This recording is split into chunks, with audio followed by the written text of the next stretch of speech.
Nous voici dans notre oratoire pour avertir les Africaines et les Africains, que ce soit ceux qui sont endormis, ceux qui sont réveillés ou ceux qui sont éveillés, car ce sont les 3 degrés du passage de la torpeur à la liberté, les avertir qu'il y a une information de taille qu'ils doivent prendre au sérieux.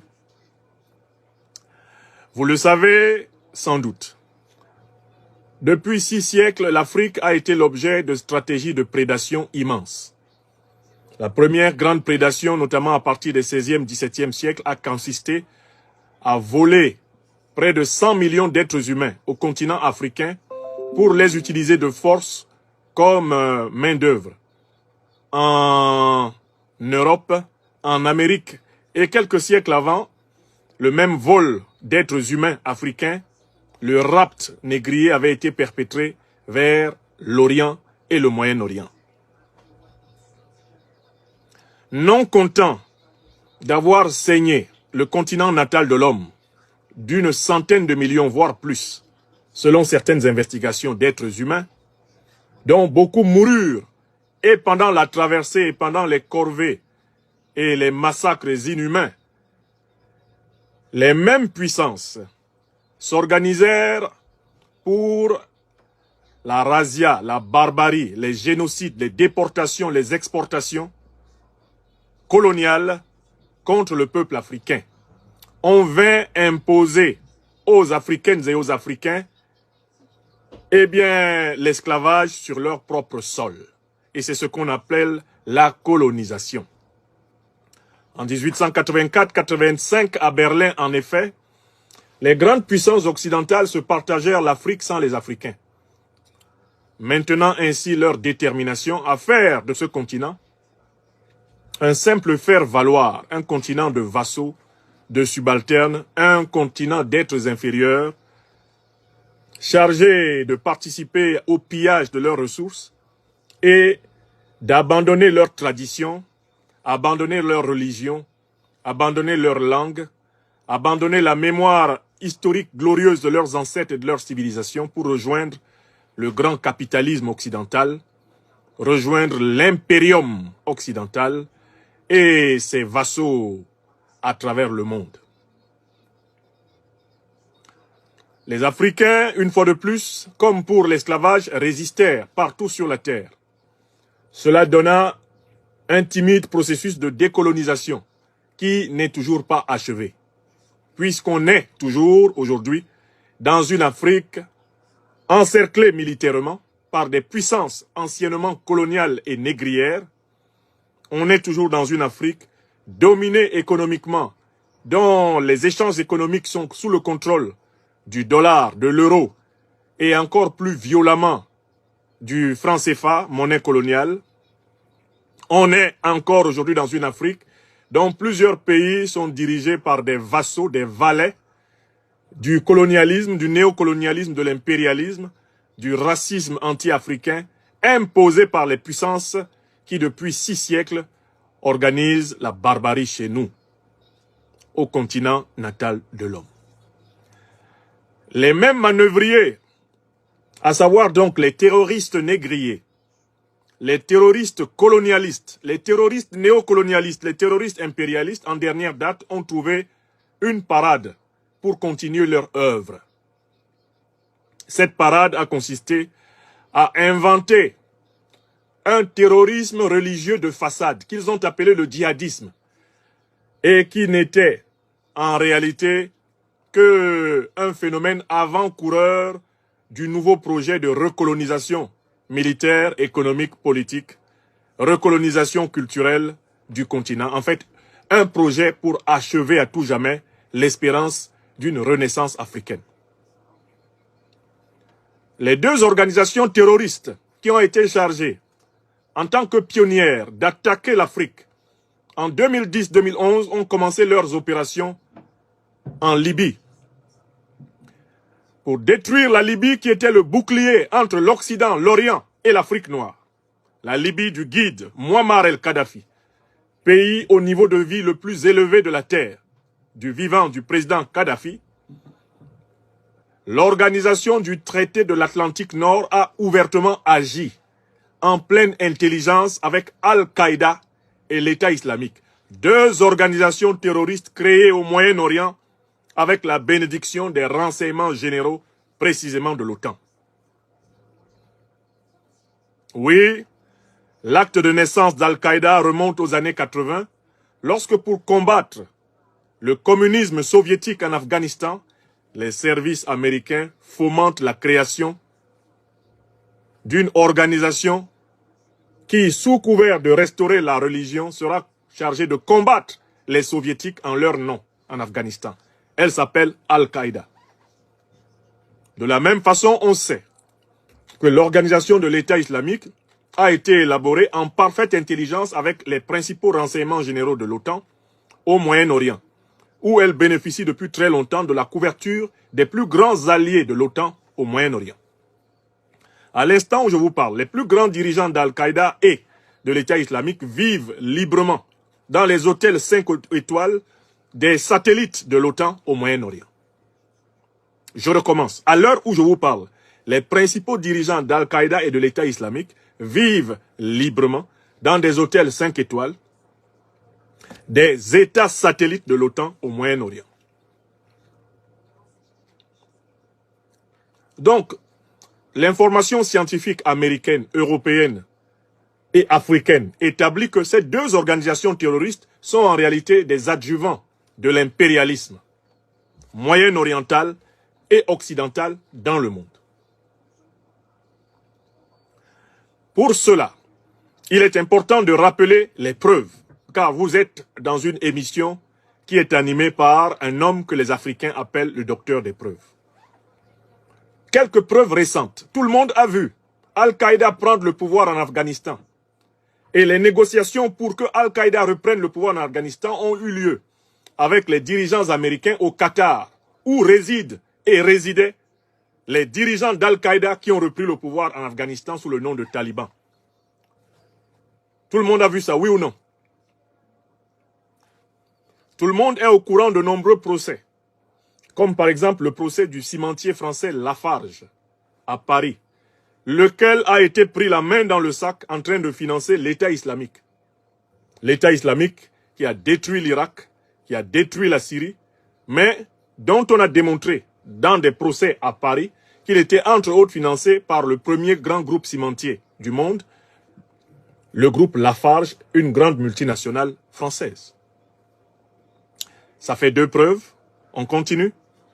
Nous sommes toujours dans le domaine des preuves. Il faut que vous sachiez que la déstabilisation de l'Afrique est l'œuvre de l'OTAN à travers ses satellites, les principales organisations terroristes. Il faut que vous n'ayez pas peur de le répéter. Pour les Africains innocents qui sont massacrés à l'instant où je vous parle, pour des milliers, les dizaines de milliers, les millions d'Africains assassinés avant l'heure de Dieu, sur cette terre des hommes, depuis 6 siècles, vous n'avez plus le droit de reculer devant la vérité. Vous, Africaines, Africains, vous n'avez plus le droit de raser les murs. En 2010, à Deauville, ici en Normandie, il y avait une réunion du G20.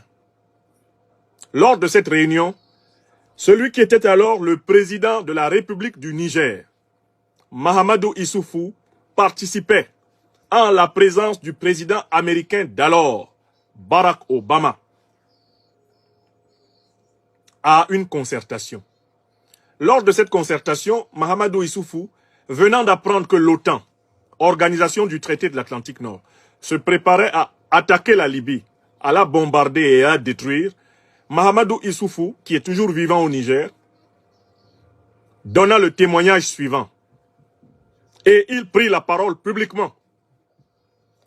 Ce témoignage a été relayé par la presse française, la presse occidentale, la presse mondiale, et il a été relayé par le successeur de Mahamadou Issoufou, Mohamed Bazoum, le junteur de Niamey qui a fini par faire boum. J'ai les pièces à conviction de cet échange entre les présidents Issoufou du Niger et Obama des États-Unis d'Amérique. Vous devez noter cela comme preuve. Si quelqu'un vous dit, ce n'est pas l'OTAN qui déstabilise l'Afrique, vous lui dites, calmez-vous. Le docteur des preuves nous a outillés pour participer à la discussion. Première preuve, qui a créé Al-Qaïda, qui a créé l'État islamique, qui les finance, qui les arme. Première preuve. Deuxième preuve, le face-à-face entre l'Afrique, représentée par Mahamadou Issoufou, et l'OTAN, représentée par Barack Obama, en 2010 à Deauville. Issoufou prend son courage à deux mains et il dit ceci au président Obama, qui est le chef de l'alliance de l'OTAN, puisque l'OTAN, c'est une organisation militaire qui fait les 4 volontés des États-Unis. C'est connu, n'est-ce pas? Il dit ceci au président Obama. Mr. President Obama, please, please, don't destroy Libya. Don't destroy Libya. Because if you destroy Libya, you will destabilize all Africa. Traduction de l'anglais. Monsieur le président Obama, président des États-Unis d'Amérique, chef de l'OTAN, s'il vous plaît, ne détruisez pas la Libye, parce que si vous détruisez la Libye, vous allez déstabiliser toute l'Afrique. La réponse de Barack Obama est tristement célèbre. Le président des États-Unis, qui était à la tête de la grande alliance de l'OTAN, eh bien, répondit, no, no, we will finish the job. C'est-à-dire, nous irons au bout.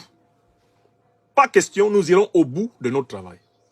Donc, nous allons détruire la Libye et nous allons déstabiliser l'Afrique parce que nous voulons imposer en Afrique un ordre qui nous profite. C'est ce que dit Obama. Et voilà pourquoi, en 2017, troisième preuve, le président français Emmanuel Macron, fraîchement réélu, et s'exprimant dans les colonnes du Figaro, le président Emmanuel Macron affirma ceci. Car Nicolas Sarkozy de Nagui Bokcha et David Cameron, au nom de la France et de la Grande-Bretagne, avaient participé avec Obama à la destruction de la Libye, dans le cadre de la coalition de l'OTAN, au mépris du droit international. Le président Macron, fraîchement arrivé au pouvoir, reconnu, et je le cite.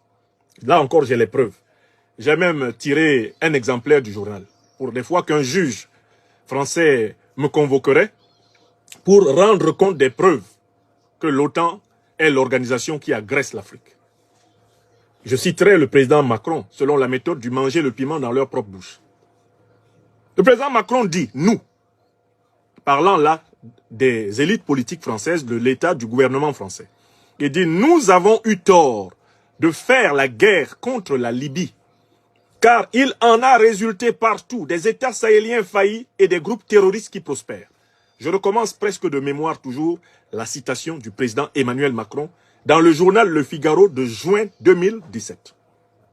Nous, Français, dit le président Macron, nous avons eu tort de faire la guerre contre la Libye, car il en a résulté partout des États sahéliens faillis et des groupes terroristes qui prospèrent. Notez bien cette citation. Si vous parlez où que ce soit sur la terre et que quelqu'un vous dise non, ce n'est pas l'OTAN qui déstabilise l'Afrique, vous donnez les preuves que je vous donne. Ce sont des preuves imparables. Et si vous avez Internet à l'endroit où vous vous trouvez, vous allez sur Google et vous tapez directement le titre de chaque preuve. Ça va s'afficher. Et vous donnez ça à votre vis-à-vis. La conversation Issoufou-Obama à Deauville. Vous tapez ça sur Google, le moteur de recherche américain, sur lequel je m'exprime actuellement. Vous avez la conversation. Obama, Issoufou, 2010-2011, Deauville. 2011 exactement, Deauville. Vous tapez déclaration du président Emmanuel Macron dans le Figaro de 2017 sur la destruction de la Libye. Là, vous avez toutes les déclarations du président Macron. Quand il venait d'arriver au pouvoir, en France, il reconnaissait sans difficulté la responsabilité française et la co-responsabilité de toutes les puissances de l'OTAN dans la déstabilisation de l'Afrique. Son discours a évolué depuis lors, mais les traces restent. L'homme marche, mais il laisse des traces. Ça fait 2 preuves que je viens de vous donner, n'est-ce pas? On passe à une troisième preuve. C'est ce qui a été révélé grâce au scandale Wikileaks. Le journaliste Julian Assange a mené une investigation qui a permis de révéler et de publier les emails confidentiels de l'ancienne secrétaire d'État américaine Madame Hillary Clinton. Ces emails sont disponibles sur Google. Si vous tapez scandale Wikileaks, ou si vous tapez le titre Why They Killed Kadhafi, vous trouverez un article du site The Investigation qui rassemble tout le contenu authentifié des emails de Madame Hillary Clinton. Elle est vivante. Elle était la secrétaire d'État d'Obama. Dans ces emails, on a trouvé les raisons pour lesquelles ils ont attaqué la Libye, détruit la Libye, éliminé Kadhafi. Les raisons sont claires. Kadhafi se préparait à mettre en place une monnaie africaine continentale indépendante qui aurait mis fin à la suprématie du dollar, à la suprématie de